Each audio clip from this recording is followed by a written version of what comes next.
வணக்கம் மக்களே. த ஹிந்தியன் ஸ்போக்கன் ஹிந்தி கிளாஸ்க்கு வந்ததுக்கு ரொம்ப நன்றிங்க. வாங்க எண்ணங்களை மொழியாக்குவோம். சரி, இன்னைக்கு நம்ம பார்க்கக்கூடிய வினைச்சொல் பாருங்க, லிக். ரைட், எழுதுதல் அப்படிங்கிற வார்த்தை ஹிந்தியில் எப்படி பயன்படுதுன்னு பாருங்க. நீங்க என்ன எழுதுறீங்க? இப்போ பிரசன்ட்ல ஒருத்தரை பார்க்குறீங்க, நீங்க என்ன எழுதுறீங்கன்னு ஒருத்தரை கேட்கணும். ஆப் கியா லிக்தே ஹேன், ஆப் கியா லிக்தே ஹேன் அப்படின்னு கேட்கணுங்க. சரி, தூரத்தில் பார்க்குறீங்க, ஒருத்தர் எழுதிட்டு இருக்காரு, அவர் என்ன எழுதுறாரு அப்படின்னு ஒரு கேள்வி கேட்கணும். அவங்க என்ன எழுதுறாங்கன்னு கேட்கணும். ஒரு வேர்டு தாங்க சேஞ்ச் பண்ணணும். ஓகேயா லிக்தே ஹேன், ஓகேயா லிக்தே ஹேன், அவர் என்ன எழுதுறாரு, அவங்க என்ன எழுதுறாங்க அப்படின்னு அர்த்தங்க. சரி, பக்கத்தில் ஒருத்தர் எழுதுறாரு, அவரை பார்த்து கேட்கணும், இவர் என்ன எழுதுறாரு, இவங்க என்ன எழுதுறாங்கன்னு கேட்கணும்னா ஒரே வேர்டு தாங்க சேஞ்ச் பண்ணணும்.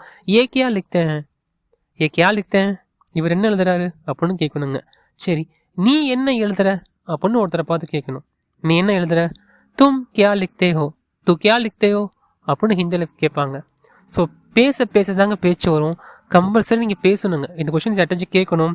இந்த சேனல் பிடிச்சிருந்தாங்க லைக் பண்ணுங்கள், ஷேர் பண்ணுங்கள், கமெண்ட் பண்ணுங்கள், சப்ஸ்கிரைப் பண்ணுங்கள். அடுத்த கிளாஸை சந்திப்பாங்க. நன்றி.